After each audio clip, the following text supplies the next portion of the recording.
Hi, my name is Jordan Knotts, and I'm going to be discussing Sofia Richie's luxury wedding and how it altered the media's view of her, put her back on the maps, and turned her into the internet's new obsession and it girl. I'm going to discuss how communication theories can explain the potential issues with the internet obsessing over her because of her rebranding and luxury wedding.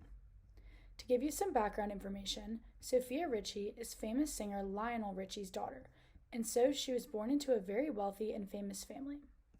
Beginning at a young age, she began modeling and gained a large following. According to People magazine, her name was especially spread around the internet when she began dating famous celebrities like Justin Bieber and even Scott Disick, who is 15 years older than her. Over the years, her style has evolved and she has gone through many different phases. As of recently, she has changed her style to classic, conservative, and elegant. According to Cosmopolitan, Sofia Richie has recently rebranded herself as the internet's most desirable it girl. This is thanks to her royalty like wedding in the south of France with Elliot Grange, who is the son of Lord Lucian Grange, the CEO of Universal Music Group. She shared all of her wedding details behind the scenes on TikTok. Why is this example relevant and important? Most women follow wealthy and high status celebrities to see all of the incredible things they get to do. Many young girls specifically look up to celebrities and want to attain their status and looks. Overnight, Sofia Richie's wedding blew up all over the internet with millions tuning in to see the details. She made viewers feel as though they were friends and she was sharing every aspect of her wedding with them. She also comes across as extremely relatable, which makes her audience feel as if they can be like her. The facts that I just stated are the many reasons women across the world are following her and watching her content. They want to be just like Sofia Richie. This can be dangerous for viewers because they can fall into the trap of thinking they can attain a life like hers. Celebrities are amazing at making their audience think that they can achieve what they have, but it's not realistic due to socioeconomic status and standing. The communication theories I'm going to explore are communication theory of identity, standpoint theory, and agenda setting theory.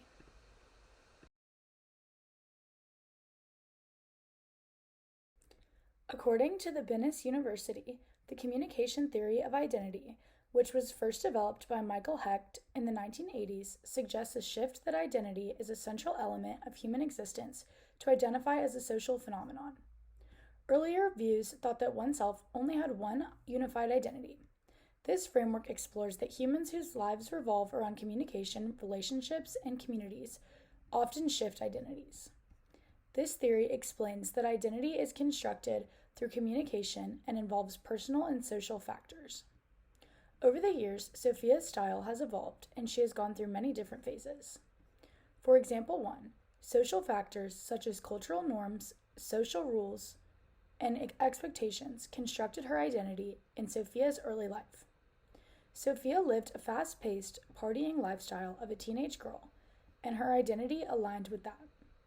According to US Magazine, in early years, Sofia is often seen dressing like a party girl, wearing tight-fitting clothing in crazy colors and styles.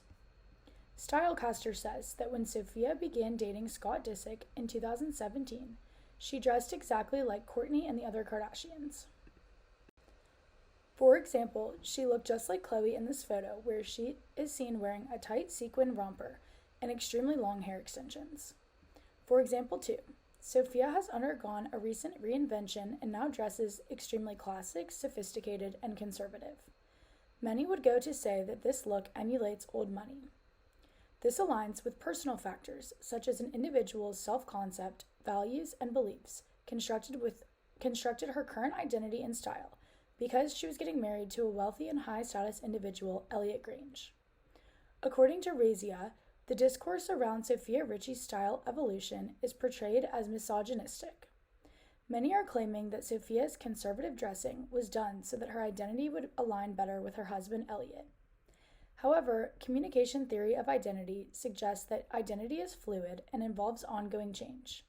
When people have new experiences, they may adapt or alter their identity to align with those changes. I do not think that Sofia began dressing more conservatively because of her new husband. I think she just grew up and matured. I will now explain my perspective solution, which can be applied with communication theory of identity. My proposed solution is to have Sophia put out a statement to the public explaining why she has changed her style so much over the years. She could explain that she is just getting older or wanted to dress more mature for her wedding, etc.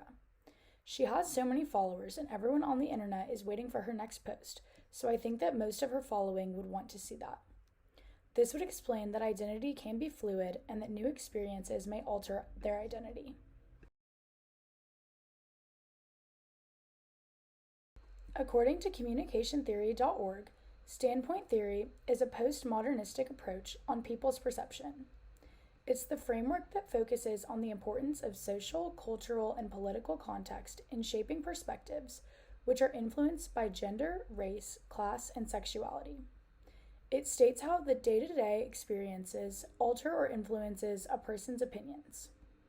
According to communicationtheory.org, one of the most basic factors for changing perceptions is their socioeconomic status in society. Marginalized social positions have a unique and rare perspectives that are not attainable for most. For example 1, about a week before Sophia Richie's wedding, she created a TikTok account and began posting sneak peeks of the venue, decorations, and even shared behind-the-scenes footage of her custom Chanel wedding dress fittings. And yes, there is more than one wedding dress. Sophia already has 1.8 million followers on TikTok, even though she only has 14 posts over 2 weeks. A video of her tossing her bouquet along with a sneak peek of her wedding video have almost 20 million views respectively. The genius and calculated posts of her wedding were done in real time, which pulled her audience in and instilled a sense of belonging. She showed all aspects of her wedding and portrayed how luxurious and over the top it was, which explains why Sophia has such a following. Sophia shared her standpoint with her audience through her social media, which made her audience feel as though they were actually friends with her. For example 2, it is evident that celebrities such as Sophia Richie post all of the expensive, luxurious, and positive things in their lives, and not the negatives. Although Sophia's casual videos created a feeling of relatability, this is an example of standpoint theory because Sophia's viewers are missing a big piece of the puzzle. While Sophia has disclosed lots of footage of her wedding, there is much information that we don't know about her wedding. She did not disclose how much she spent. However, a TikTok estimated that it was around $8 million. This relates to standpoint theory because Sophia's audience will never know her standpoint by just watching her videos and scrolling on her social media pages. This is because she is only posting what she wants her audience to see. This is a problem because without the full picture, the audience will believe that they can achieve her looks, clothes, and wedding. I will now explain my prospective solutions which can be applied to the standpoint theory. The first proposed solution is for Sophia to be financially transparent about the cost of the wedding. If she was honest about how much effort and money went into her wedding, I think her audience would realize that it's not realistic or attainable for an ordinary person. My second proposed solution is for Sophia to give disclaimers before showing details of the wedding in her life, by saying that she knows how blessed she is and how it is not normal to live the way that she does. This relates to standpoint theory because it would show Sophia's audience that not everything you see on the internet or her page is realistic or attainable for everyone. I think that it would create a more even playing field between her audience and people would stop thinking that everything on her page is how she is all the time.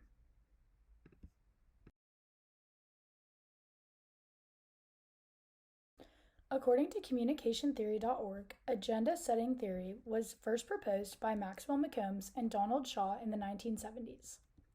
They researched how the influence of media affects the presentation of reports and issues in news that affect public view. Agenda setting theory explains that information is put in the media with a certain importance and attention, which can confuse the audience into not knowing what is relevant or important. This means highlighting certain issues and downplaying others. According to communicationtheory.org, there are 2 levels of agenda setting theory. The first level is usually utilized by researchers studying an audience and the influences that media creates on people.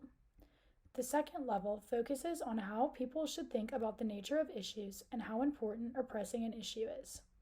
This is why the media turns certain things viral.